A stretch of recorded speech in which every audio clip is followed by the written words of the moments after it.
I won't lie, it's been a bit of a roller coaster being a Halo fan recently, to put it lightly. The original Halo trilogy, Halo 3 ODST, and Halo Reach saw the series become the Xbox console's juggernaut franchise, breaking records with huge retail releases at equally huge midnight launches. But hype aside, Halo hasn't exactly been headed in a great direction since then. Halo 4 sent the series in a divisive direction, both gameplay-wise with its borrowed loadout system from Call of Duty, and story-wise with its Ancient Aliens bullshit plot. This was continued by Halo 5 with its controversial standard Spartan toolkits, including grappling hooks and jetpacks.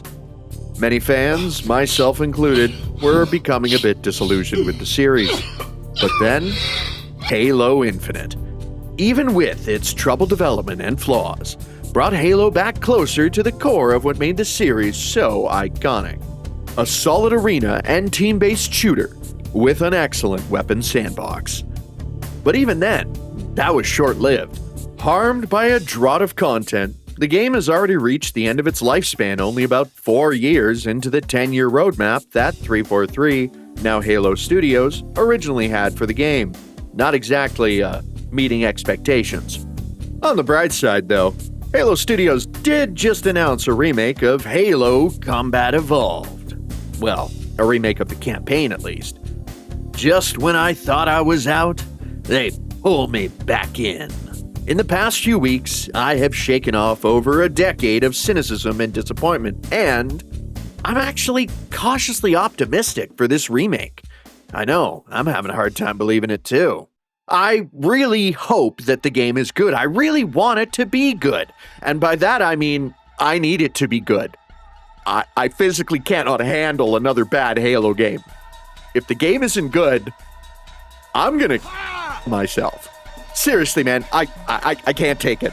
It's like watching your childhood dog get resurrected, only to get beaten to death in front of you. And every time it happens, you think, oh boy, I sure hope they don't beat my childhood dog to death in front of me again. And then you get even more disappointed and upset when you see Microsoft CEO giving you a knowing smile while putting barbed wire on his baseball bat. Minor crash out aside, to distract myself from thinking about when, if ever, John Halo, the guy from Fortnite, will be in a good game again, I decided to look back on the past and drown myself with nostalgia. And maybe a little booze. Why don't we take a look back at the very first game in the series, Halo Combat Evolved, and how it came to be. And just like a good pizza place, I'll run you through this in 40 minutes or less. Now, let's roll back the clock all the way to the beginning for Halo. At Macworld 1999, baby. That's right. Believe it or not, Halo started out its journey as a game being developed for Macintosh and PC, with Bungie having gotten an audience with Steve Jobs himself to pitch the game. Yes, that Steve Jobs. Steve, everything you've ever done in your life is shit, so why don't you come work for me? Jobs. Look it up. He really said that to someone. Funny part is it worked, and the guy did come work for Apple. Now I'm getting off topic. Back to Halo.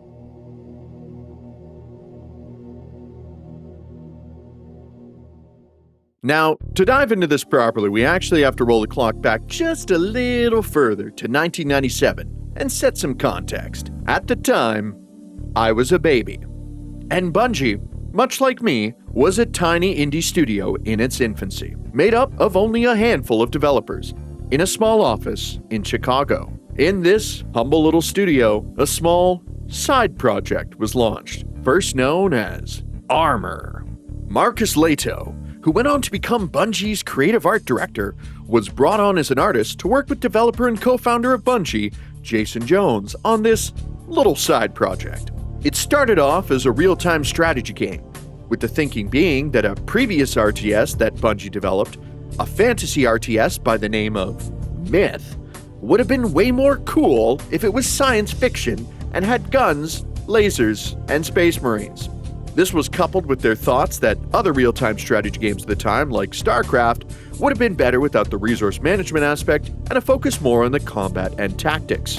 The game was basically turning into a military sci-fi version of Myth with vehicles, super soldiers, blackjack, and hookers. Even this early in the development process, Bungie was very interested in using physics to add to gameplay, and worked on making the vehicles of the game really feel hefty, and like they moved realistically on 3D terrain. This would be something that stuck through the game's evolution into a first-person shooter, and something that Halo would take and set something of a gold standard for vehicles in first-person shooters, with other Juggernaut shooter series looking to Halo as an example for how vehicles should handle in a video game. One of the lead devs on Unreal Tournament 2004 even said at the time that they were aiming to out-Halo Halo with their own physics-based vehicles. That just goes to show how wide an impact Halo had. Now the prototype for Armor was coming together, with an isometric overhead view typical of most RTS games, but with a twist. Bungie was experimenting with features that could allow individual units to be controlled in a third-person view, similar to the sort of mechanics in games like Battalion Wars or Valkyria Chronicles. The first units it showed off were the titular Warthog and Marines, whose designs were mostly the same when looking at their final versions. But there was one special unit they had too. A future soldier, super soldier, similar to Master Chief, only you could feel many of them at a time and, well, they looked goofy as hell. This version of the game had no story, and was really only designed for multiplayer. Bungie subsequently dropped the real-time strategy concept around 1998-1999, when the team wondered, well, what if you could just play as that future soldier character they'd come up with? And they leaned into the game being more of a third-person shooter with a 4v4 multiplayer deathmatch mode. Of course, they needed a proper codename for this game other than Armor. So, they decreed that the game would forevermore be known as Monkey Nuts. If you couldn't tell, that name didn't stick. This was in part due to developer Jason Jones not wanting to have to tell his mother that he was working on a game called Monkey Nuts. And so the name Blam was adopted for the time being. It was around this time that the then executive vice president of Bungie, Peter Temte, had just joined. Having been a former employee of Apple, he hit up his old boss, Steve Jobs, calling in a favor to ask him to introduce Halo to the world at Macworld 1999. Steve was impressed and gave them a spot at the conference, but there was a problem. The game didn't run on Mac. They had showed Jobs the demo on a PC. In fact, they were still working on the Mac demo on the flight to the conference in New York. Think about that the next time you leave doing something until the last minute. But they did get it working, and it did impress at Macworld. Wait. Hold up. Did you catch that? Roll back the tapes. Yeah, that. It might not seem like a big deal today, but it was seriously impressive at the time to see a seamless transition from an indoor environment to an outdoor environment. Part of what helped them wow the crowd at the conference. To boot, even this early, the game had its iconic theme by Marty O'Donnell attached to it, making it all the more epic. Bungie even caught the eyes of someone unexpected. Sitting in the dark corners of the conference was Microsoft. And it looked like they had just found a studio and a game to poach for their flagship title for their upcoming game console, the Xbox.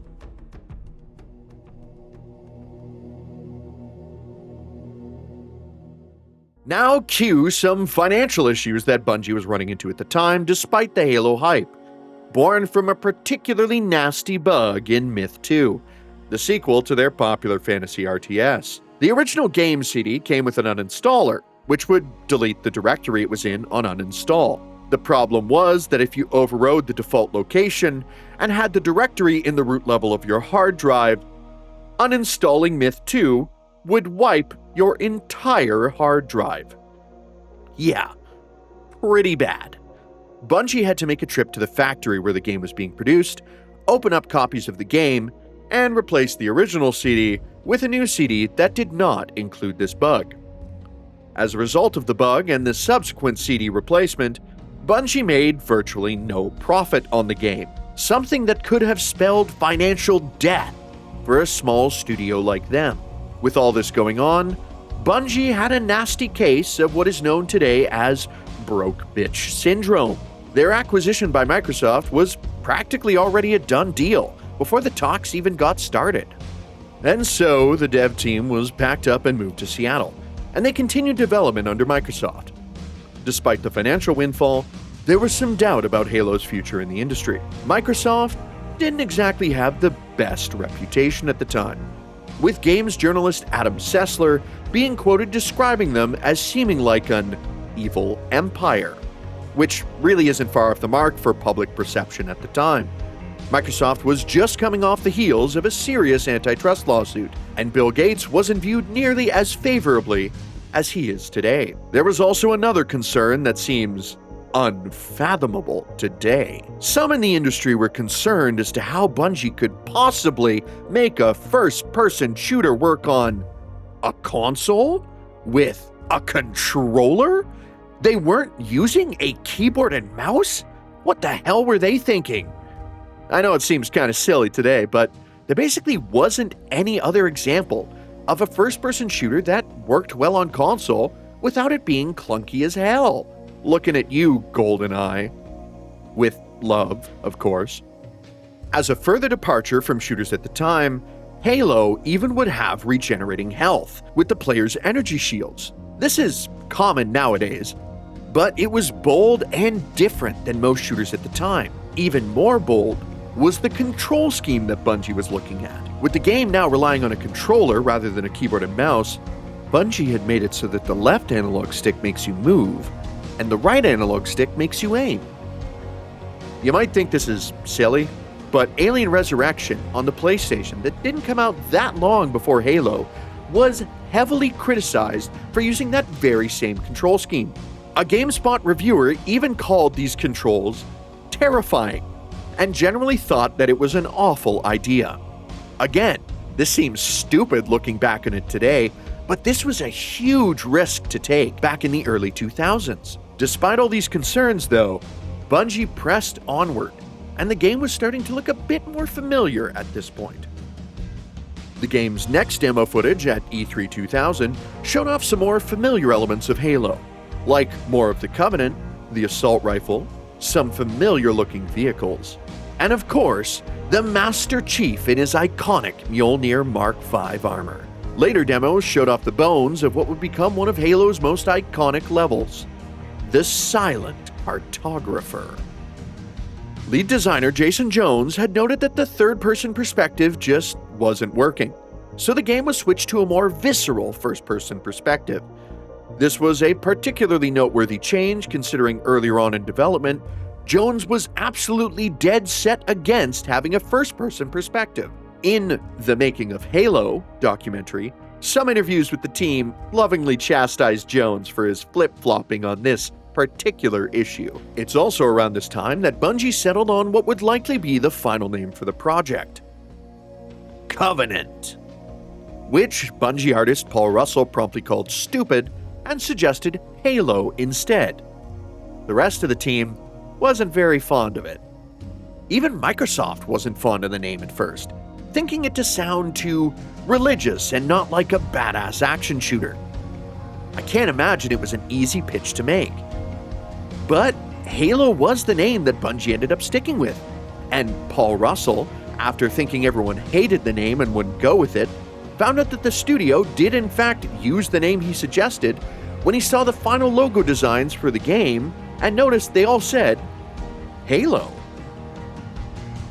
Bungie even leaned into the name being unconventional for a shooter in their marketing, with the clever line, Halo, not for angels. Now, there's a lot to unpack at this phase for Halo, so I'm going to try to break it down into 4 focused sections: crafting the setting, concepts and characters, the music and sound design, and crunch and the cutting room floor.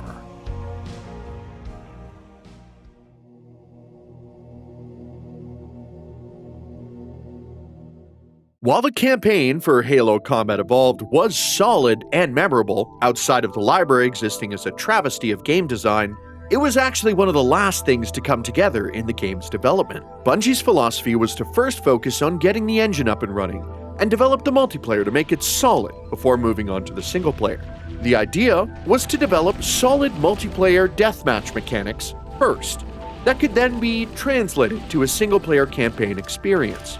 Bungie achieved this by religiously testing the multiplayer, by having developers spend their evenings playing rounds against each other, which was part work, part fun, and very good for hammering out the overall balance of the weapons and vehicle sandbox that Halo is so well known for. When they did start working on the campaign, their original vision was, by their own description, generic science fiction, but there were still the bones of some of the familiar elements of Halo. Originally, the story was centered around a future soldier in space, who's a part of Earth's fledgling stellar empire, chased to a mysterious planet in deep space by aliens, crash landing and fighting a desperate guerrilla war with the other human survivors. The UNSC, or the Human Space Forces, were only known at this time as the Empire, sporting Starship Trooper Space Marine-inspired designs with traditional ammunition-based weaponry. I know, very original, right? The Covenant, or the Alien Forces, existed at this time as well. They were just the aliens. Not to say that they didn't have an identity, though. In fact, their earlier designs really didn't differ that much from what we got with the final product. Bungie artist Shikai Wang defined Covenant with forms seen in sea critters, looking at shells as an inspiration. In particular, he looked at the shell of the horseshoe crab, with its iridescent textures, and you can definitely see this looking at the smooth, iridescent forms of Covenant ships.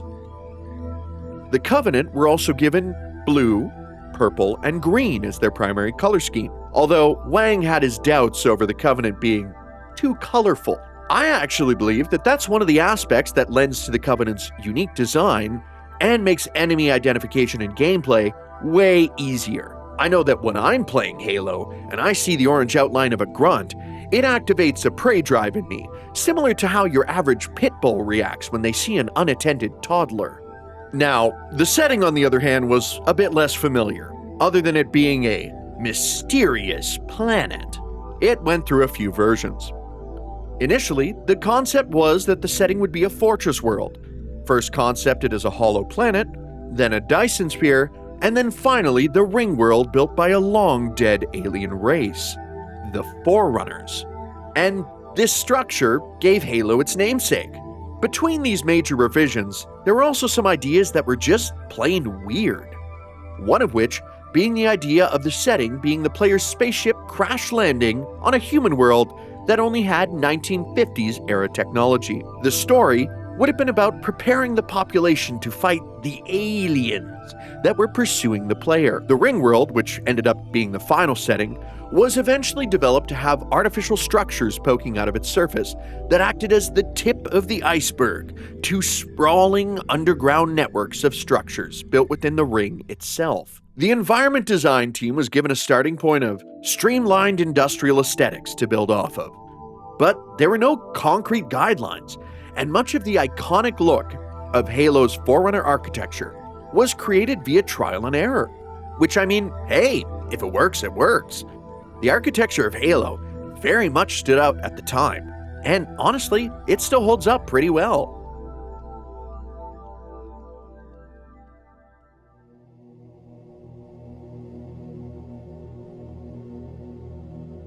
Beyond the broad strokes, some more particular aspects of the story and setting had their foundations laid early on in concepting. The Flood were actually one of the earliest, being concepted in 1997-1998, first being designed purely from a gameplay perspective. Later on, artist Rob McLeese would develop them in the fiction, first as a living minefield used for area denial by the Covenant. Then, designer Jamie Greismer developed them further as a neurological disease that made a being more aggressive and intelligent. The idea was also put forth that the second, more meningitis-like concept for the Flood was a coming-of-age ritual for the Covenant, with males of age being thrown into a pit or a mass grave. They'd climb out, infected by the aggression and intelligence-enhancing Flood, looking for a fight. Now, the final concept of a galaxy-devouring parasite that was contained by ancient aliens is cool, but this whole death pit ritual thing sounds metal as fuck. The idea of the Master Chief also existed fairly early on, evolving from simply being the future soldier. His design at the time looked a little, well, in Canada we would say, he looks like a fucking goof. I mean, look at the fuck-ass 5-head they gave him. Forget tic-tac-toe, you could play a game of chess on that prime piece of real estate. The concept for Master Chief started off as a unit type, rather than a character, back when Halo was first being concepted as a strategy game. Artist Shikai Wang gave him plenty of magazine pouches, a micro-missile launcher on his shoulder, and a sleek, anime-inspired design. And a giant fuck-ass 5-head. This look, understandably, wasn't considered quite right, with Master Chief's design moving on to a more tank-like super soldier design. Later on, when the game became more centric around this future soldier, he was given the name John by Eric Nyland, author of the prequel tie-in book to the game Halo: The Fall of Reach, which is a good book. You should read it if you're a Halo fan. The idea of Master Chief's Spartan number being 117 came from Revelations 1:17 of Saint John the Divine. And when I saw him, I fell at his feet as dead. Which pretty accurately describes how the Marine NPCs probably feel when they see you arrive in-game. Bungie didn't really like the idea of a super soldier being called John in-game, so they decided to go with referring to him by his rank in the Space Navy, Master Chief Petty Officer, or just Master Chief. Microsoft, as usual, came in with the stupid request to have the character renamed to The Commando to better fit the game's concept, but thankfully, Bungie did what they do best and ignored the suits with their lame ideas. Even some of Halo's iconic side characters emerged early on in development. The idea of an AI companion that would eventually become Cortana was also present early on. This was inspired by Durandal, an AI companion in Marathon, one of Bungie's prior games. Of the concepted names for this AI companion, they eventually settled on Cortana. They modeled her off the Egyptian queen, Nefertiti. The character artist developed a purple hologram figure with symbols all over their face and body, later being replaced with streams of data. Early concepts had Cortana as British, but Bungie would later give her an American accent in the final version, portrayed by voice actress Jen Taylor, to give us the iconic Cortana that we know today. In early drafts of the story, there were even ideas of Cortana going mad with power and trying to take over the universe. This story concept wouldn't be revisited until Halo 5. Another familiar face that was present early on in development was Sergeant Major Avery Johnson. He was unabashedly written as a caricature of a Space Marine sergeant, lifted straight from the movie Aliens. Initially, he was supposed to just be a regular old Marine, but voice actor David Scully's delivery and improvisation was so impressive that they brought him back to become a larger character throughout the series. This is it, baby. Hold me. All of this eventually led to the evolution of Halo's story as we know it. The Pillar of Autumn, a human ship of the UNSC, chased into deep space and crash landing on a mysterious ring world. Halo. Carrying Master Chief, a super soldier who's the last of his kind, fighting a desperate guerrilla war against the alien Covenant to unlock Halo's secrets before they do.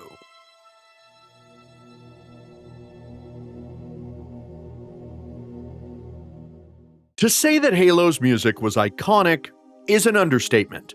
The composers on deck for Bungie, Marty O'Donnell and Michael Salvatore, cannot be praised enough for their work on this masterpiece of a soundtrack. The motifs from the soundtrack of Halo Combat Evolved echoed through the subsequent entries in the series, and obviously still inspire the series' music direction today. The titular theme they wrote for Combat Evolved, simply titled Halo, has appeared in every piece of Halo media since, embedding itself in the franchise's identity.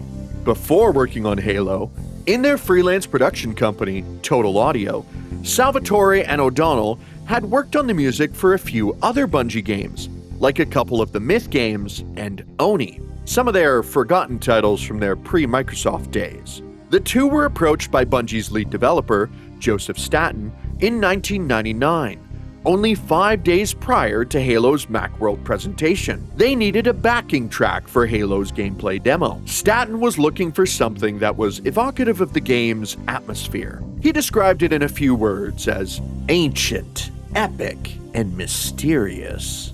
O'Donnell and Salvatore took these 3 words and ran with it, drawing inspiration from O'Donnell's study of music from the Middle Ages, which led to the Gregorian-style chants and string melodies you hear in the final version of the theme. Something that I didn't expect to learn by making this video was that the Halo theme was reportedly heavily influenced by Yesterday by the Beatles, specifically the first verse. This inspired the similar 4-phrase structure of the Gregorian chants in the Halo theme. The rest of the soundtrack that followed the theme was all written, produced, and recorded throughout 2001, a few years later. And for the full soundtrack, they mostly just continued running with that ancient, Gregorian chant-filled vibe. The sound design by O'Donnell for both the music and regular sound effects was absolutely meticulous when it came to the game integrating this with the gameplay of Halo. For the music, O'Donnell chopped his music tracks up into chunks that Halo's game audio engine could dynamically play based on what the player was doing at the moment and where they were in the level. O'Donnell and Salvatore worked very closely with level designers to ensure that the music matched up well with moments of tension and release in gameplay. They also made clever use of silence, inserting it into moments of tension to make them feel, well, more intense. O'Donnell also remixed tracks into clean loops or portions of the track that would play in areas that players were expected to spend a long time in. I had actually never noticed this in the past when I played Halo, but I think that just speaks to how seamless these music loops fit with the gameplay. They were done so smoothly, I bet you never noticed either, and that means the composers did a damn good job. This attention to detail with sound design carried over to the sound effects as well. In a segment of The Making of Halo, Joseph Staten, lead developer, and Martin O'Donnell, one of the composers, mentioned how the sound design was done to ensure that players could always tell what was coming at them without necessarily having to see it first, giving each of the Covenant foes and each of the weapons in the game a unique sound that is striking and is immediately identifiable. There was a careful attention given to these sound effects, like having every plasma strike having a unique burning noise, or the Marines having unique personalities among them to give them more life. They got creative with how to record much of these unique sounds. For example, the plasma rifle, most of the sounds were comprised almost entirely of mouth noises that were then pitched around to create the impact sounds. This extreme level of attention to detail when it came to the music and sound design really enhanced the immersion in Halo and made the game feel far more visceral, and you definitely notice it when you're playing. The assault rifle sounds meaty when you spray your 16-round mag down hallways. Melee attacks have a sickening crunch when they make contact with the enemy. And when you hear one of those covey bastards yell out as they charge you, you'll know immediately whether it's a grunt, jackal, elite, or if it's a hunter, and you need to shit your pants a little bit and start praying.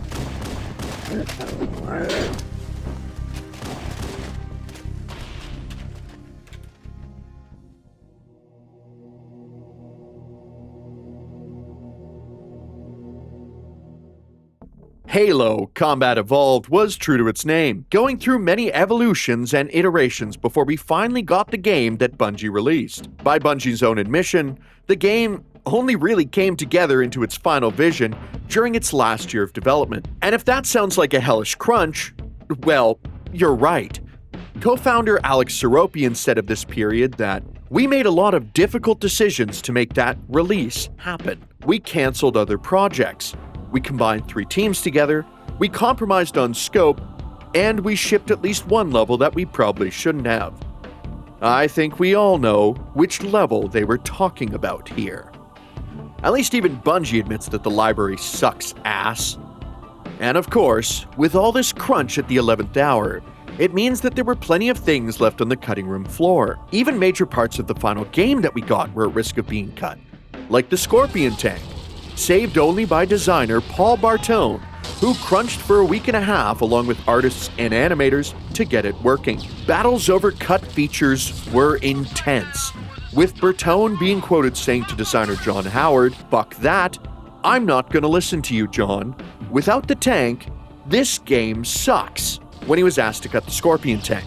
But for everything that was saved during this crunch, there's plenty to go over that we never ended up seeing in the final game.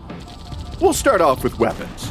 Now, Halo already has quite the arsenal of weapons, making for an excellent weapons sandbox that the series has become known for. But there was plenty of fat that needed to be trimmed, and weapons that just plain weren't ready in time. An example being a knife that Master Chief was supposed to have on him for cool stealth takedowns in CQC. This would be revisited by Bungie, but not for a good 10 years with the release of Halo Reach and all of the Spartan 3s in the game having a knife for assassinations. Of the guns that were cut, there were a lot of familiar ones that audiences saw restored with Halo's PC port, like the flamethrower or the fuel rod gun, and some that were later added in the series, like the Covenant beam rifle, known then simply as the Alien Sniper, or carryable chain guns, making their debut in Halo 2 and 3 respectively. However, some of the earlier cut weapons definitely had a more wild and out there kind of feel. An example being a harpoon gun to skewer your enemies and then make them go boom, and a microwave gun to make your enemies pop and sizzle from the inside out. A lot of these earlier designs had a more gonzo, wild feel to them, kinda similar to something that you'd see in Quake or Unreal Tournament. Personally, I find that the more grounded looking weapons in the final version of the game fit the tone of the series a lot better, and obviously, so did Bungie. The vehicles of Halo were another aspect that saw significant revisions and a lot of stuff left behind as development went on. For these, we'll separate them into 2 eras: the RTS era and the shooter era. The RTS era had a lot of concepted vehicles. Many didn't exist outside of concept though, so there's very little information on them. A few examples from this era we would see later on in the Halo series, like a horseshoe crab looking alien tank that eventually evolved into the Wraith, or the alien fighter pod that would eventually be replaced by the Banshee fighter. There was even the humble Humvee for the human faction, what would be replaced by the much less generic looking Warthog. There were also plenty of models left by the wayside that there's really little to no info on. From the third-person shooter era, there were plenty more vehicles lost as well. Some we saw added later on in the Halo series, like the Kestrel, which appeared as a UNSC unit in Halo Wars, or the Shadow, which would eventually become the Spectre, a Covenant vehicle appearing in Halo 2.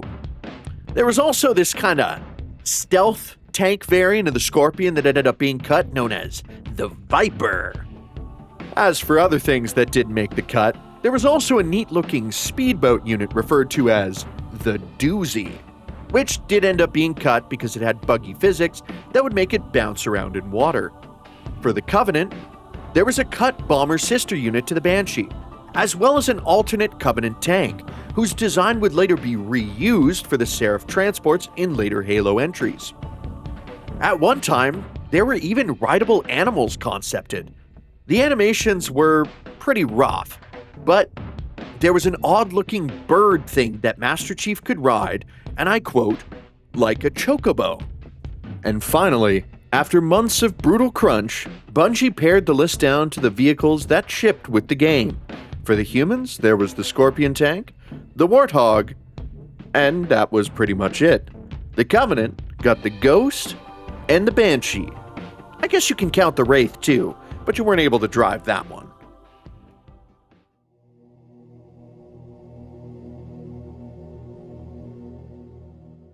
After the odyssey that was Halo Combat Evolved's development, and a year of brutal crunch, the game finally shipped as we know it on November 16, 2001. From RTS to third-person shooter to FPS, it was quite a journey to have made, with plenty done at the 11th hour and a lot of doubt over whether Halo would even succeed once it released. It feels kind of silly to look back on these takes, knowing that Halo went on to become the titan of a franchise that it did.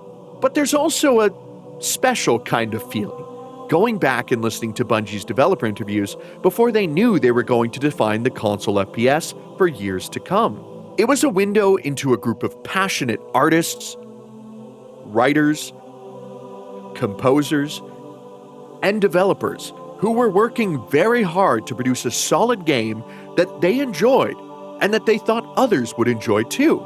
It's humble.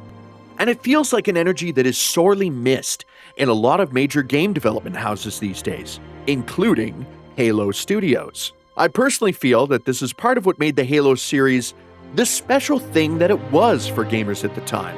And it was special for a lot of people. Looking over some of the midnight launch event footage, the energy is absolutely electric, and you can't help but smile while watching.